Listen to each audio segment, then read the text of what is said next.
So guys, ang ganda ng mga ng mais guys. Ng mais, pahinga muna kami ng grabe. Nakakasama na talaga sa pagaramdam ko kasi medyo masakit na yung aking balakang at puwit. Pero naibsan ang sakit dahil ganda ng nakita ko mais yung guys. napakan ng tubo ng mais at medyo malapit na siya. Malapit na itong anihin pala.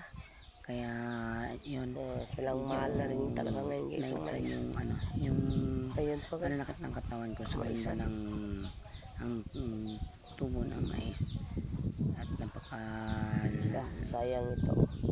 Kung nagawa itong basakan. Ang ganda rin ito ngayon basakan. Kita ko naman yung malapad na taniman. Medyo nakakapagod talaga sobra. At hindi lang ito guys, malayo pa ang aming pupuntahan. Dadaan pa kami sa medyo liblib talaga na lugar. Guys, malapit na kami pumasok sa pupunta kayo guys sa part ito ng Palawan. Liblib na daanan. Pupunta kayo ng Bagong Bayan. Ng Bagong Bayan lang. Medyo malapit. Kasi shortcut. Yun nga.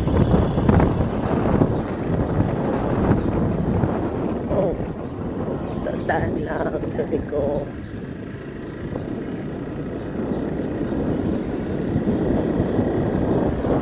Amoy pantot.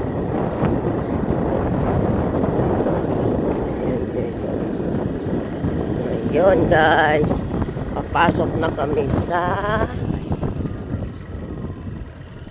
Bagong Bayan, Serbisyong Dolor.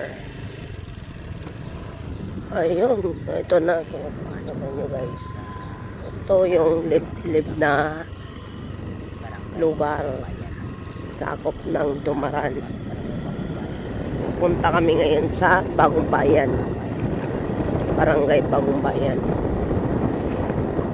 Walang ibang may daanan din guys, pero malayo na. Ito dito, shortcut ito. Ayan.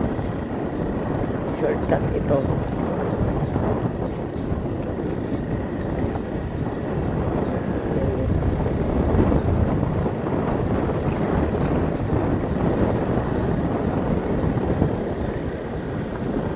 Yung panahon guys, medyo mahirap ito dito daanan.